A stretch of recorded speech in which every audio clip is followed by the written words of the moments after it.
All right, you guys, today we're going to be talking security, and I'm going to try to keep it. Everybody is so intimidated by security in the world of IT and how we deal with it, whether we're a provider or ultimately we're a end user, and just, where do I start? What do I do? So everybody used to read their books when they were kids, right? And they used to have the castles and the dragons and the moat around the castle, all that good stuff. We're going to talk about that today and how we look at security. So let's pretend that security is based in like a castle, and I'm not a good drawer, but we're just going to say this is what a castle looks like, and of course there's the brick walls, and we're not going to do a lot of bricks, but essentially I think you guys get the idea of what a castle is.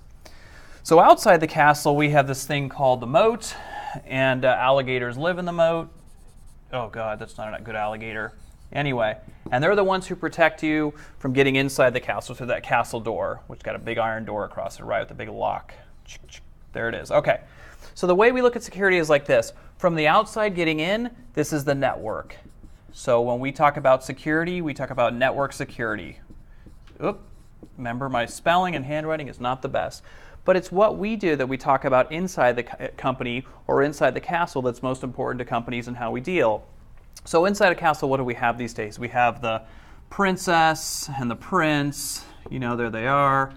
I don't know what hers is going to look like. Anyway, she has nice, cute eyebrows. There you go. So we have the princess and the prince, and these people are what we call users, and then what we call ultimately information, right? The prince talks to the princess, and they tell secrets and all that good stuff.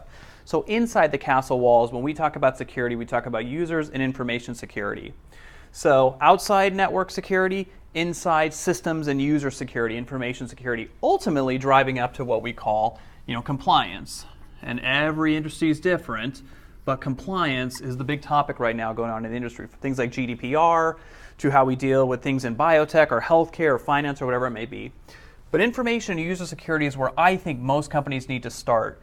And in the tools we use today, which are a lot of the Microsoft stack of tools through what's called Enterprise Mobility and Security Suite, we talk about things like how do we secure the user, such as password security, or what's called self-service security or self-service password reset, where we can go in there and do it on our own, or MFA, multi-factor authentication. How do we deal with that inside of our environment? The flip of that stuff is the information security. Information, Word, Excel, PowerPoint, Box, Dropbox, information that's being stored. How do we make sure that that information has different rights governing it? To say that a social security number can't go out the door, my patient client information is safe, or my personal credit information is intact. That's what we talk about when we talk to customers about information security. So from the inside going out, we have tools like rights management. We have tools like data loss prevention. We also have tools such as information protection. So all things to be talking about as we look at users' information as things go out the door.